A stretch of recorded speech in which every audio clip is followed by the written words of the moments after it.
Hi everyone, my name is Kangs, as you know, and today I have a new guest. His name is Joseph, but I'll let him introduce himself, then we'll move to the next. Welcome.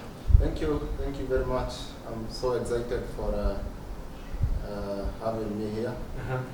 At least to share a little knowledge about the coffee. First and foremost, I'm Joseph Kamanda Maina. From Kenya, currently working here in Oman. Okay. As a barista, not just a barista, a professional barista. But a professional barista. Exactly. And when exactly, I talk of being professional, it's I got experience of about 4 years. 4 years working as a barista. And working for 4 years, you can see it's not a bad job because you cannot be in a job which you are not satisfied for that long. Exactly.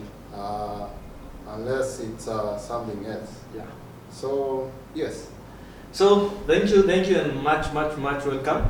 So I don't know where to start. Okay. Let me start by asking you. Yes. Did you start being a barista? Did you start in Kenya? Because I know, of course, I know you're a Kenyan. Yes. Did you start it in Kenya or you started here in Oman? Well, thank you very much for the question.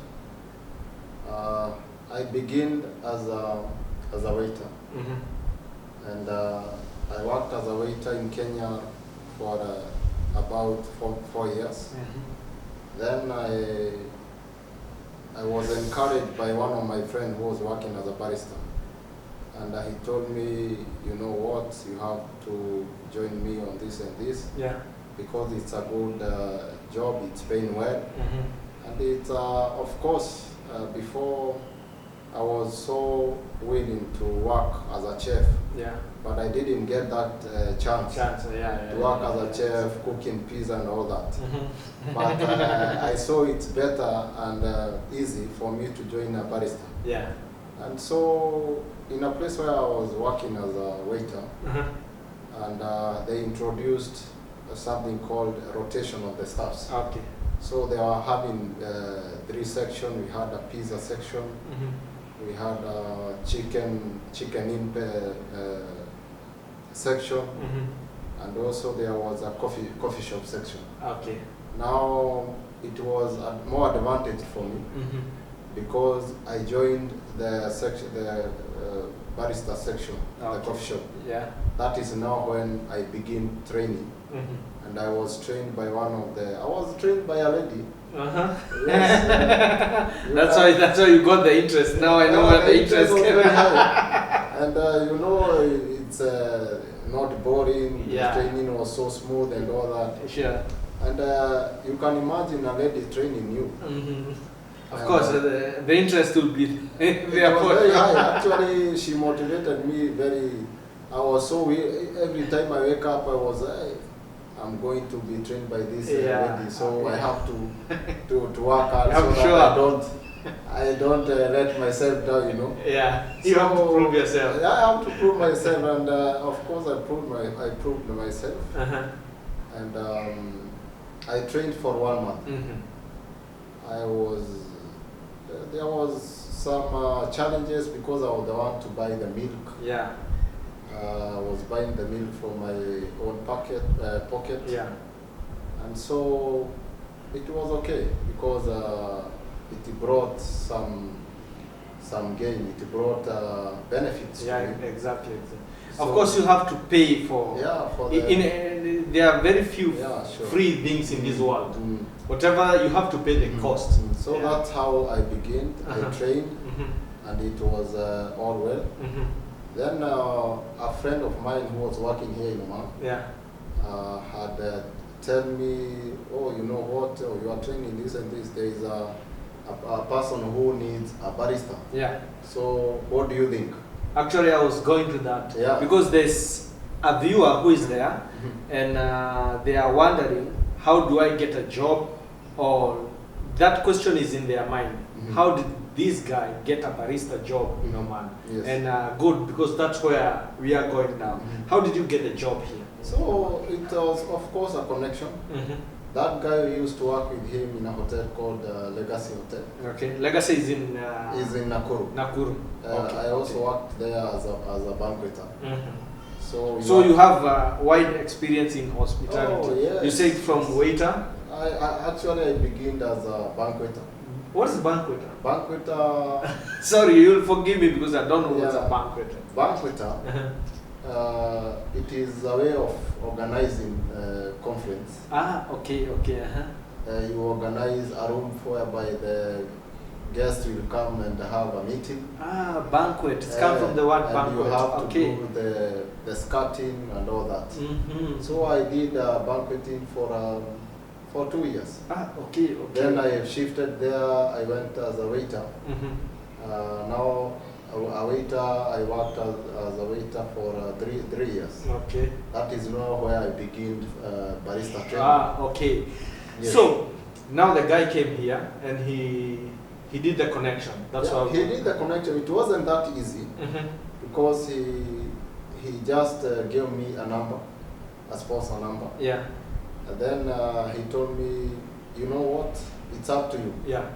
It's up to you. Use your words. Use your what do we call? Like you have to prove yourself to the sponsor. And you know now I'm training here. I don't know anything about going abroad. Yeah. It was your first time to work outside the country, yeah. Or even to talk with someone who is outside the country. I got the number, and immediately I did what he told me. I just texted the guy through the WhatsApp, oh, you know what, I'm this and this, and I work as a barista. I will not tell him, actually I'm training a barista because of course I will not get that job. And I really need this job. So I had to prove that I work as a barista, and I have this and this experience. And what came to his mind was, do you have some arts of the coffee that you have the videos, of course? I told him, yes, I have the videos. Just I'll cut you short. So if you are there and you are a barista, wherever the part of the world you are, or any other job and you are looking for a job abroad, so it's very important to take videos whenever you're doing what you do. Because if you are applying a job abroad, nowadays I see many recruiters, even they are asking you for your like Instagram account. Let me see what you do. So you have, it's not like earlier days. No, you have to prove yourself. You need something tangible, sure. evidence that I know how to do this. Because explaining you are a barista, sometimes they not believe. Everyone can say I am. Everyone can say I'm a barista. And that is it. So you need to prove something that you are a barista. You need to do some skills, the drawings, the arts, and you know it's not easy to draw something on a coffee and I tried it like that. It's not. I tried, and easy. the milk mixed with the coffee. By then I had trained. There is a art called the hat.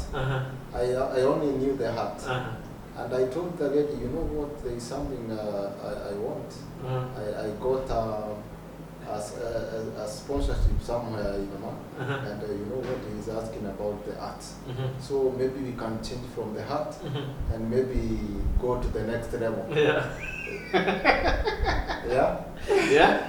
We go to the next level. So she said, oh, it's okay, we have to do this and this. So we begin. The next level was a tulip. Tulip, it's quite hard. But it's easy for the person who is used to it. It took me 2 days. 2 days to get to that. And the sponsor was that patient. He was that patient. You can imagine. So it took 2 days. I drew. I told her just take some videos when I'm drawing. So the videos were so successful.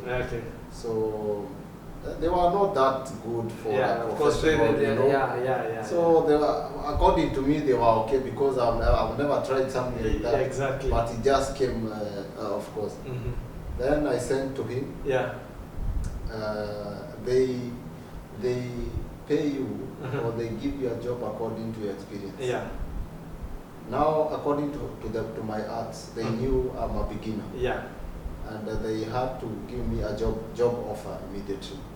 So if you are there, Yes. and even if you are a beginner, that's an important point. Yeah, that's important. You don't have to fear. Just prove what you know. Yeah. Without fear, you don't need a certain level. Just try. You never know, it might. Here is about confidence. Confidence, trusting in yourself. Yeah. And communication. And being truthful as well. And being truthful. Yeah. Transparency is the key. Yeah, exactly. To everything, especially to those people who want to come abroad. You have to be so transparent. You have to be so patient about everything. Yeah. And confidence also must be there. Exactly. Because you cannot actually do these things without confidence. Yeah, for sure. Yeah. So now you got the job. You are here in Oman. How is it going so far? Oman is because from what you said, you are a beginner, and how I know you now, because I came to your coffee shop a number of times. You are a professional. I've seen many baristas, and you are way above expectation of what you are a real professional barista. The stuff you do, it's way above even my own knowledge. Well, from the beginning, at the beginning it wasn't that easy, because it's a new environment, it's a new place, you are seeing new people. Yeah. So as for me, there was that challenge, and of course the coffee, Kenyan coffee and Omani coffee, it's not the same. These people, they got a lot about coffee. They are so serious about coffee. Yeah. So when I came here, I didn't expect such, because in Kenya you just have to serve cappuccino and latte, and of course Americano. Like the basics. The basics, you know. But when I came here, there were many types of coffee, like 30 of them. Yeah. Then I was like, I didn't know we have those. No, there are many types. And if you ask me, like, I usually take coffee, but at least I know latte, I know cappuccino. Everyone know, even you, if you know only those three. Yes. And since I have a number of barista friends, him being one, I know one more extra, coconut frappe.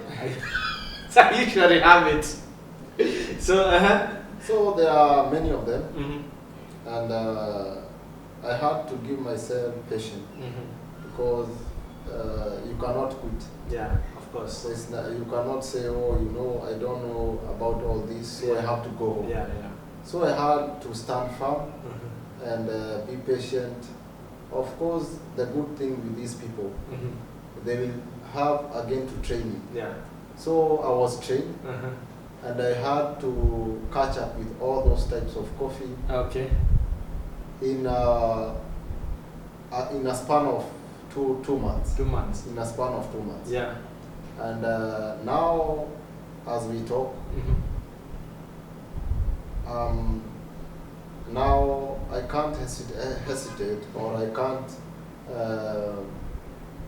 can't hesitate to just say I'm a professional barista. Yeah. I got the skills. Yeah. And I got everything needed to be a barista. Wow. That's great. So, what are the most requested coffee? Yes. There's someone who will be watching this, and like which areas or which types of coffees are most commonly asked for? Because someone might be there planning to be a barista or planning to come here. They are already a barista. Which areas should they perfect in? Like most drunk coffee? Mostly here, at first, you have to understand customer service. Yeah. Customer service is so important, especially when you are communicating with the customer. That gives you a good marks from the customer. Yeah. And the customer proves to you that you are professional, and what the customer requested you, it is right. Yeah. And the coffee, of course, will be okay. Yeah. And when a customer see you hesitating, you don't have the confidence of what he asked about you, he asked about from the coffee, the customer will be like, where am I? Yeah.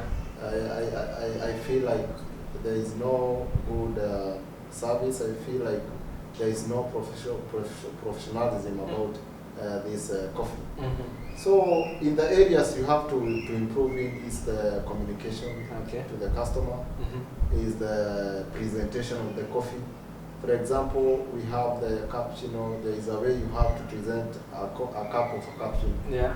And it has to have that more foam. It has to have less milk. Yeah. The heat should not be above 70 to 75. You have a thermometer. You got the thermometer there. Okay. You got to have the thermometer there. So you have to be very keen, creative. Yeah. In terms of producing a coffee given to the customer. Yes. Wow. That's great. I don't know if you have something extra. I feel like most of the questions that I could ask about a barista are almost done. Maybe you have something additional before we wind up. In addition to that, being a barista is not just a matter of serving coffee to a customer. It is a matter of being creative. It is a matter of being a chef by yourself. It is a matter of being patient. Yeah. Because a coffee has no shortcuts. Yeah. From the dosage, the dosage is now the beans of the coffee. Okay. To the final processing, whereby you have to serve the customer coffee. Yeah. There is no shortcut. So you have to be very patient. Yeah. There is something called calibration. You have to. I know calibration. You do calibration, guys. You do calibration before you start. Exactly. In the morning, you have to calibrate your machine. You have to make 1 or 2 or 3, 4 coffees. You're not drinking them. You end up wasting them. But you have to. I don't know. I'm just joking.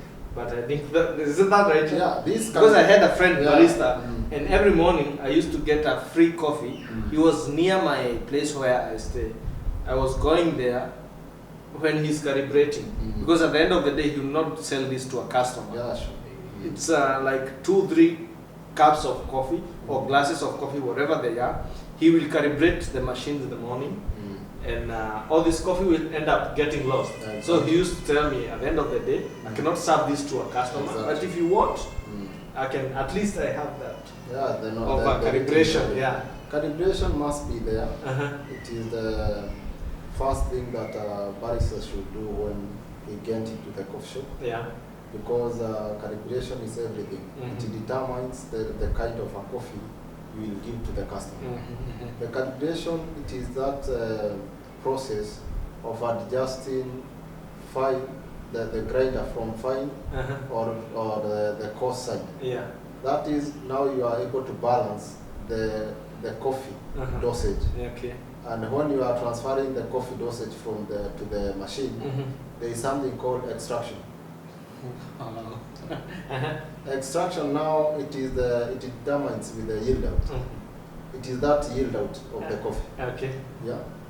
Now when you get the coffee, the yield out now, there are those grams that you have to have.